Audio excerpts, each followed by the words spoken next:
하나님의 말씀입니다. 욥기 2장 1절 말씀입니다. 또 하루는 하나님의 아들들이 와서 여호와 앞에 서고 사탄도 그들 가운데에 와서 여호와 앞에 서니.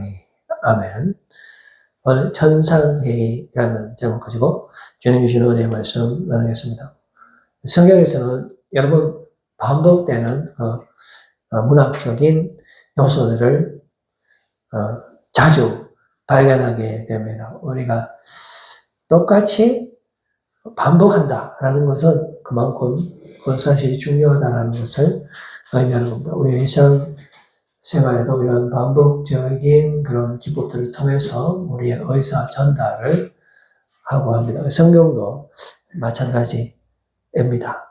오늘 천상회의, 그러니까 하늘에서 하나님과 또 하나님의 아들들 그리고 심지어 사탄까지 모여서 하는 이 천상회의가 한 번이 아니고 반복적으로 열린다라는 것에 우리가 주목을 하고 있습니다. 한 번 하고 말 것 같으면 그런가 보다 라고 생각할 수 있지만 이게 똑같은 주제를 갖고 1차 천상회의가 있고 그리고 얼마 지나지 않아서 다시 한번 소집되고 2차 천상회의가 있다는 것은 천상회의가 분명히 존재한다는 것을 우리에게 보여주고 있고요. 그 다음에 그 천상회의에서 다루어지고 있는 그 주제와 또 그 회의에서 도출되는 결과 역시 매우 중요하기 때문에 똑같이 반복해서 이루어진다는 것을 우리가 잊어서는 안 될 것입니다. 사람들이 살면서 알 수 있는 것이 있고 모르는 것이 있습니다. 우리 초등학생들한테 미분적분 이야기하면 모르는 것이 당연한 거죠.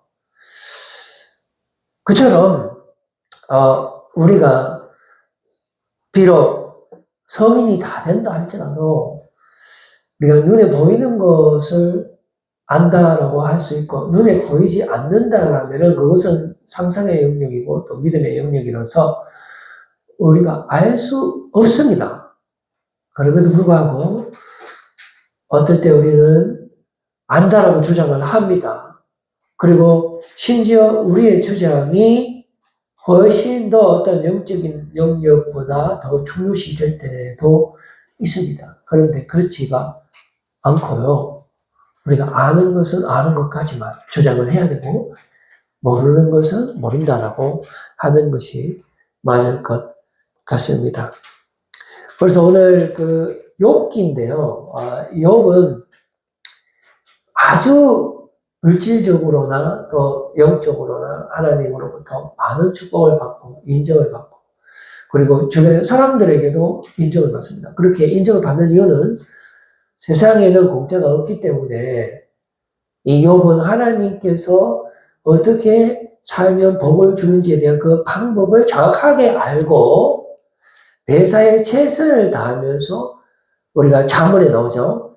정직하게, 성실하게, 그리고 비록 하나님 눈에 보이지 않는다 할지라도 마치 내가 하나님 앞에서 사는 것처럼 영적으로 최대한 죄를 짓지 않으려고 노력하면서 살아갈 때에 하나님은 거기에 대한 보상, 상이죠. 대가를 반드시 주시는데 바로 이 욥이 그 최고 정점에 다다랐던 사람이다라고 오늘 본문을 말씀해 주고 있습니다. 그가 하나님으로부터 받았던 그 재산 목록을 아주 디테일하게 펴가고 있는데 그보다 더 많이 축복을 받은 사람은 일대에 없고요. 그리고 그 많은 물질적인 축복을 받았다는 것은 단순한 우연이 아니고 하나님께서 도와주셨다는 것을 보이고 있습니다. 즉 하나님의 전통적인 지혜의 원리 속에서 최선을 다해서 살았다는 겁니다. 그냥 단순히 운으로 그 복을 받을 수도 있잖아요. 그죠? 그런데 욥은 그런 것이 아니라 그 부가 축적이 됐어요. 자녀들만 10명이에요. 그리고 그 주변에 있는 모든 사람들에게 인정을 받았다라는 겁니다. 그냥 한 번 전해주고 또 전해줄 때 어떤 조건을 걸었다라면은 그 사람들에게 그런 인정을 받지 못하죠. 성경은 욥을 온전한 사람으로 그 당대의 가장 의인으로 묘사하고 있고 심지어 하나님도 욥을 인정하는 모습을 보여주는데 하나님께서 욥을 인정하는 것은 우리가 어디에서 확인할 수 있나요? 바로 천상회의에서 확인할 수가 있는데 그러나 우리가 천상회의는 우리 모르니까 우리 눈에 보이지 않는 거잖아요. 마찬가지입니다. 우리가 이 세상에 살면서 하나님께서 우리를 사랑하세요. 하나님이 우리를 위해서 죽기까지 하셔서 하나밖에 없는 아들을 내어주시고 내 죄를 대신해서 죽으신 다음에 나의 모든 죄를 깨끗게 하시고 다시 부활하시고 지금도 나와 함께 하신다 하는 그 사실은 눈에 보이지 않지만 분명한 팩트라는 겁니다. 이것을 사탄 마귀는 우리에게 빼앗아가려고 하죠. 이게 복음을 빼앗아가려고 하는데 그 어떤 피조물도 우리와 하나님 사이의 그 관계를 갈라놓을 수 없다라고 로마서에 기록되어 있습니다. 그래서 우리가 이 사실을 간직하는 방법은 믿음으로 사는 거죠. 비록 눈에 보이지 않지만 여기서도 마찬가지로 하나님은 욥을 지극히 사랑하시는 거예요. 그래서 천상에 얘기할 때 사탄 마귀한테 자랑합니다. 야, 너 봤어? 내가 아끼는 욥을 봤냐고. 욥은 완전한 자야. 내가 욥을 얼마나 믿고 있는데 내가 다른 건 몰라도 욥만큼은 내가 확실하게 보여줄 수 있다. 내가 욥을 위해서 모든 것을 할 수 있다. 모든 것을 줄 수 있다. 라는 식으로 천상에서 하나님은 욥에 대한 신뢰를 확실히 보여주고 있다. 하는 것을 볼 수가 있습니다. 그래서 욥도 그 기대에 부응을 해서 열심히 사는 겁니다. 하나님이 욥에게 바라는 거, 하나님 우리에게 바라는 게 뭡니까? 눈에 보이든 보이지 않든 항상 말씀에 순종하고 하나님을 경외하는 삶을 살아가기를 주님께서 원하시는 거예요. 그래서 주님이 주시기를 원하시는 모든 축복을 누리기를 원하시는 것. 그래서 하나님의 기쁨이 되는 삶을 계속 살아가기를 원하시는 것이 바로 하나님이 원하시는 삶이 되는 겁니다. 그 기대에 욥은 부응했기 때문에 하나님도 거기에 걸맞는 물질적인 축복을 줬다라는 겁니다. 그러나 사탄은 여기에 대한 이의를 제기하는 겁니다. 어디서요? 천상회의에서. 우리가 모르는 천상회의에서 사탄 마귀는 이렇게 이야기합니다. 까닭 없이 욥이 하나님을 경외하고 신뢰하겠습니까? 하나님이 그만큼 축복해 줬기 때문에 그 물질의 조건 때문에 교회에 오는 거 아닙니까? 하나님이 그 물질을 다 없애버리고 그에게 감사의 조건을 하나도 두지 않는다면 욥이 눈에 보이지 않는 하나님을 찬양할 리가 없습니다. 이게 바로 세상의 시스템이고 이게 바로 하나님이 만든 시스템 아닙니까? 그러니 하나님이 만든 이 전통적인 제 시스템을 한번 파괴해 보시죠. 그렇다면 제가 장담하는데 틀림없이 욥은 하나님을 저주할 것입니다. 라고 할 때 하나님은 이상하게도 이런 말도 안 되는 사탄의 제안에 허락하십니다. 이게 눈에 보이지 않는 거예요. 그래서 우리에게 고난이 올 수 있는 이유가 뭡니까? 천상회의가 있기 때문에.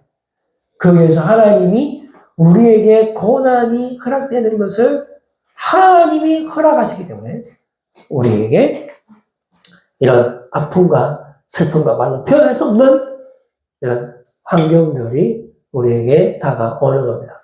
자, 이제 드디어 하나님께 허락을 받은 사탄은 실시간으로 욥을 치기 시작하는데 이것은 물리적인 거예요. 물리적인 공격에는 반드시 그만큼에 해당하는 그 파괴 현상이 나타납니다. 이것은 산수와 같은 거죠. 갑자기 첫 번째 사환이 오는데 그 사환이 말하기를 서바 사람들이 어떤 것은 재산들을 강탈하고 종들을 죽였다라고 이야기합니다. 아마 한 번쯤은 그럴 수 있겠지 하고 있는데 두 번째 사환이 또 와서 이번에는 하늘에서 불이 떨어져서 그 양들과 또 재산들을 다 불사지르고 종들을 다 죽였습니다. 두 번째인데 하고 있는데 세 번째 사환이 또 오는 겁니다. 이번에는 갈대아 사람들이 그냥 오는 것이 아니고 갑자기 왔대. 갑자기 아무 이유 없이 이유가 없죠. 우리 눈에 봤을 때는 이유가 없지만 그러나 이것은 모두 다 하나님의 섭리 안에 있다는 겁니다. 갑자기 와서 제사장들과 종들을 죽였다. 이쯤에서 끝나야 되는데 세 번 했으면 많이 했다 아닙니까?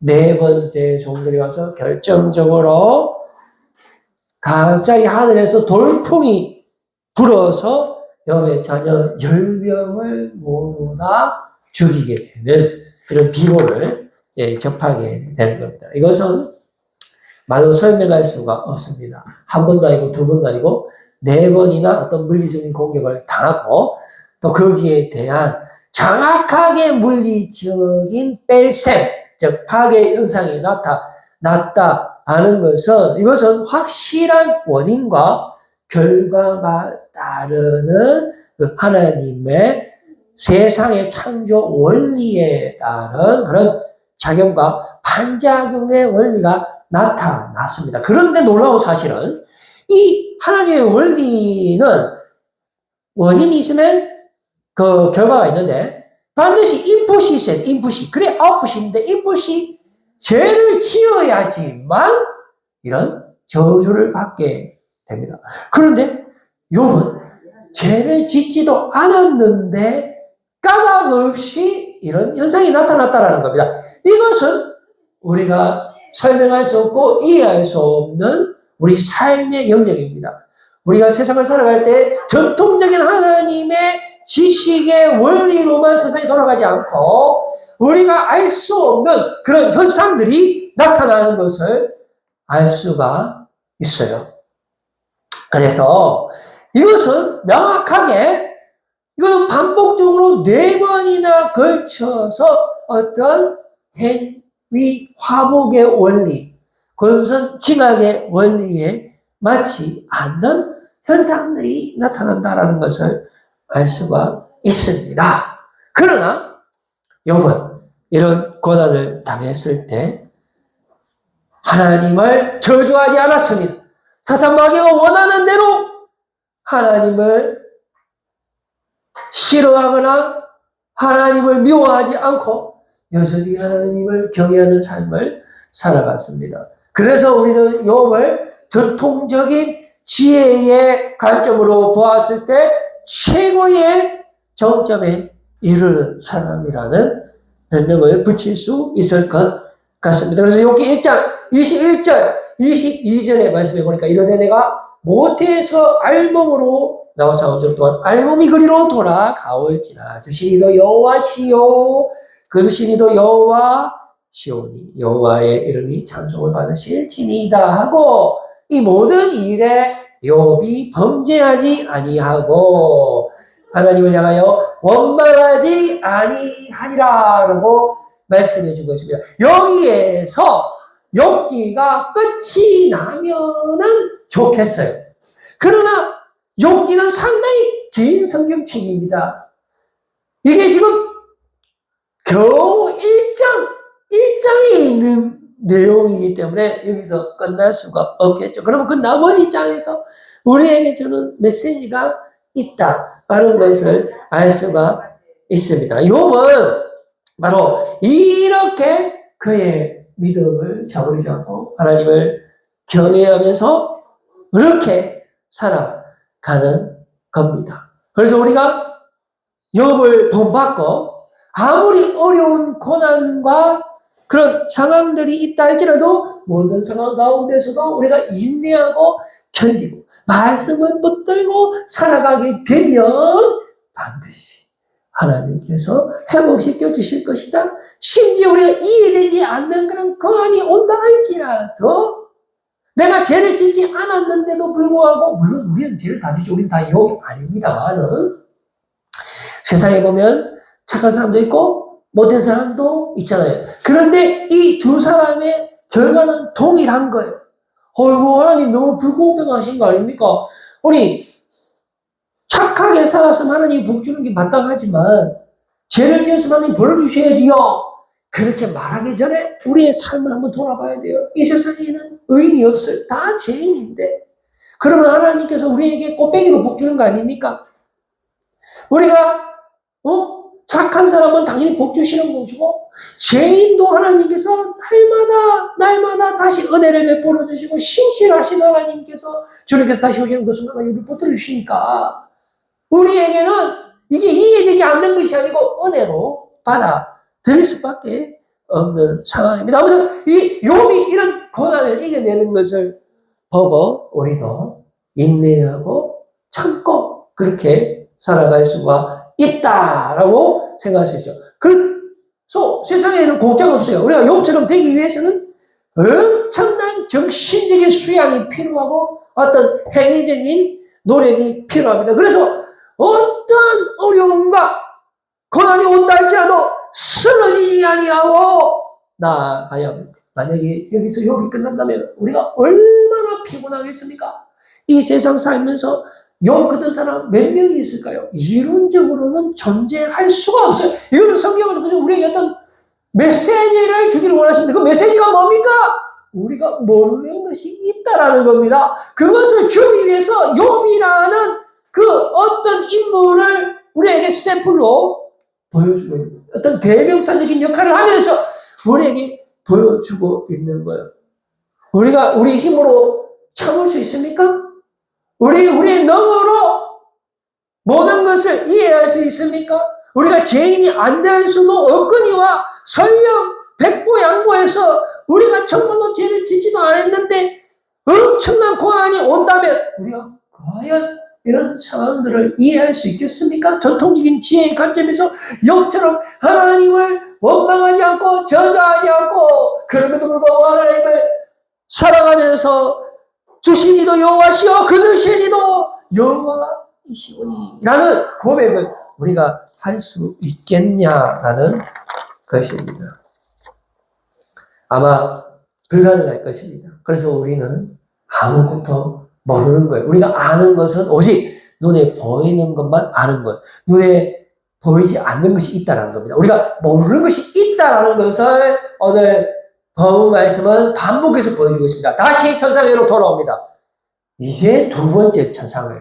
한 번 하니까 사람들이 모르는 거예요. 이런 현상이 왜 일어나는지. 욥은 아무런 잘못도 없었는데 어떤 이런 자연적인 재앙이 떨어졌다. 그렇다면 하나님께서 여전히 살아계시기 때문에 우리가 인내하고 참고 견뎌야 된다. 여기서 끝내려고 했는데 그게 아니다라는 겁니다.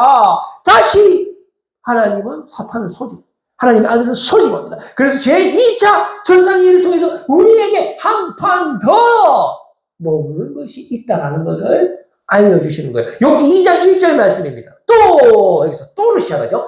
또 하루는 하나님의 아들들이 와서 여호와 앞에 서고 똑같죠? 사탄도 그들 가운데에 와서 여호와 앞에 서니 사탄이든 하나님의 아들이든 우리가 이해할 수 없는 모든 상황이든 이 모든 것은 어디서 결정납니까?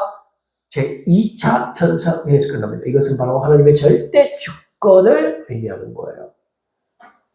여기에는 대전제가 있습니다. 욥과 앞으로 욥을 위로할 세 친구 플러스 원. 이 모든 사람은 천상회의의 1차도 모르고 still don't know 2차도 몰라요.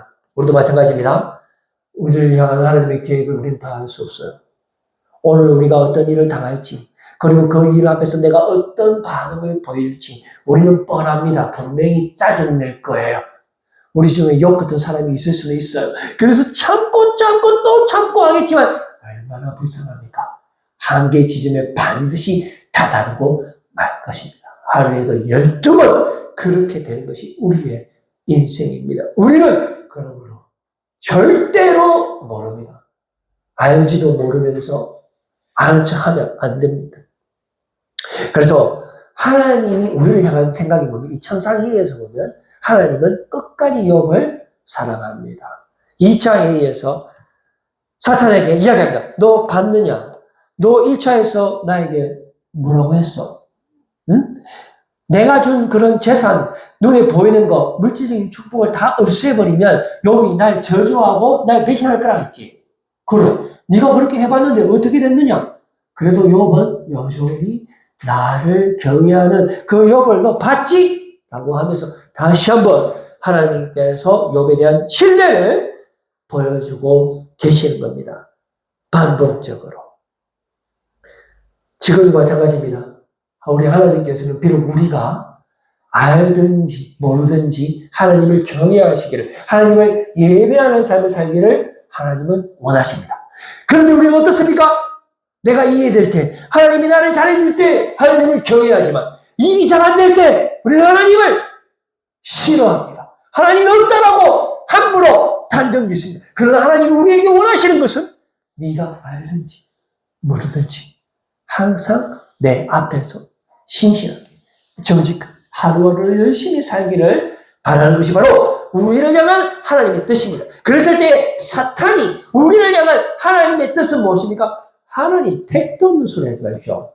그건 뭐 눈에 보이는 재산치니까 그 정도는 욥이 참는가 본데요.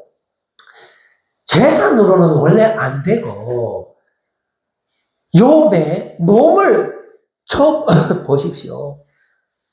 그러면 반드시 기필코 욥은 하나님의 저주하고 떠날 것입니다. 라고 하면서 제2의 의견을 제시하게 되는 것입니다. 그게 하나님의 원리잖아요.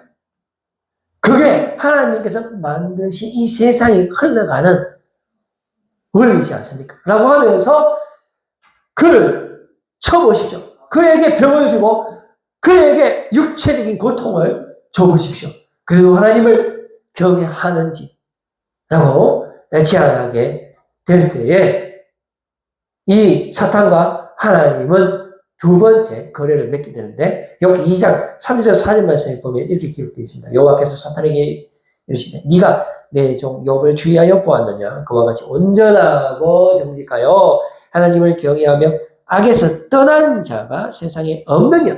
네가 나를 충동하여 까닭 없이 그를 치게 하였어도 그가 여전히 자기의 온전함을 굳게 지켰느니라. 사탄이 여호와께 대답하여 이르되 가죽으로 가죽을 바꾸오니 사람이 그의 모든 소유물로 자기의 생명을 바꾸지라.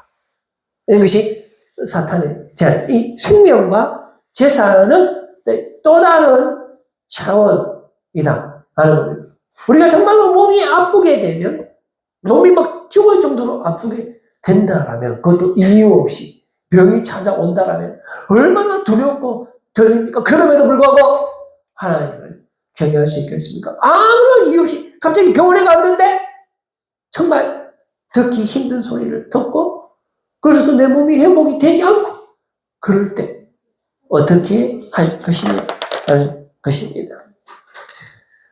그러나 놀랍게도 하나님은 첫 번째로 사탄의 제안을 받아들이셨고 그렇게 할 때 우리에게 알 수 없는 고통이 찾아왔습니다.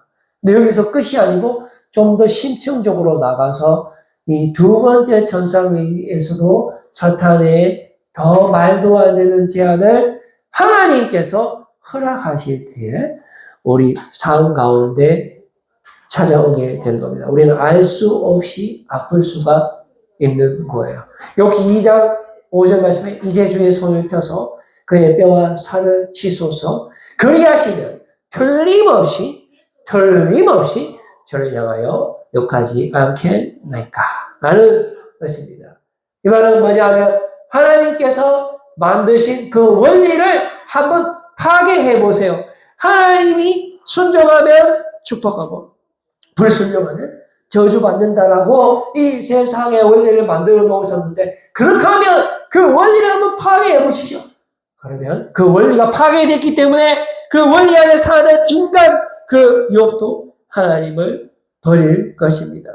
만약에 그랬는데도 불구하고 욥이 하나님을 경외할까요? 그렇지 않습니다. 사람은 그 시스템 안에서만 활동하기 때문에 사람은 보이는 대로만 살기 때문에 절대로 하나님을 배신할 것입니다. 이 말은 뭐냐면은 전도서에 나오는 여러 가지 말씀들 중에 의인이 망하고 악인이 흥하는 겁니다. 우리가 모르는 것이 있어도 하나님을 경외할 것인가? 경주마가 빠르다고 우승을 하는 것은 아니에요. 힘세다고 싸움에서 이기는 것도 아닙니다. 이렇게 해서 하나님은 한 번 더 허락하십니다. 도대체 왜 이렇게 하시는 것일까요?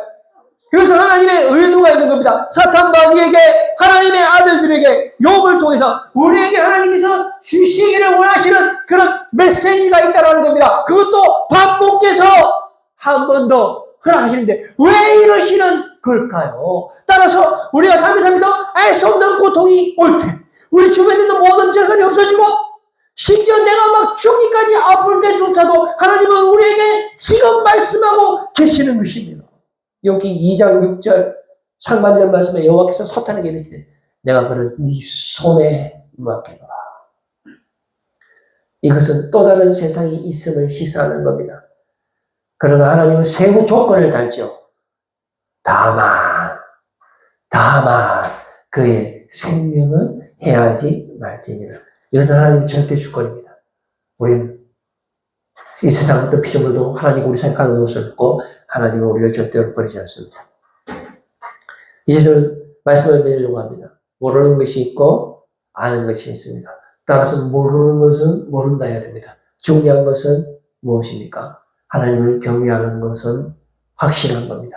우리 인간을 어떠한 경우에도 깨를 얻어서 모든 것을 허투루 놓는 것이 인간일지라도 우리는 어떠한 상황 가운데서도 하나님께서 신실하게 우리를 붙들고 계신다 하는 그 사실을 모든 상황 가운데서도 잃지 않고 하나님을 경외하는 삶을 살아가야 됩니다. 어떻게 보면 하나님은 미스테리 하신 분이십니다. 왜 그렇습니까? 시스템을 만드시고 또 그 세상 원리를 파괴하시는 분입니다. 왜 그렇습니까? 하나님의 절대 주권을 우리에게 교훈하시기 때문에 그렇다는 사실을 꼭 믿으시고 어떠한 상황 가운데서 하나님을 경외하는 삶을 살아가시는 우리 모두가 되기를 소원합니다. 기도하겠습니다. 하나님 아버지 감사합니다.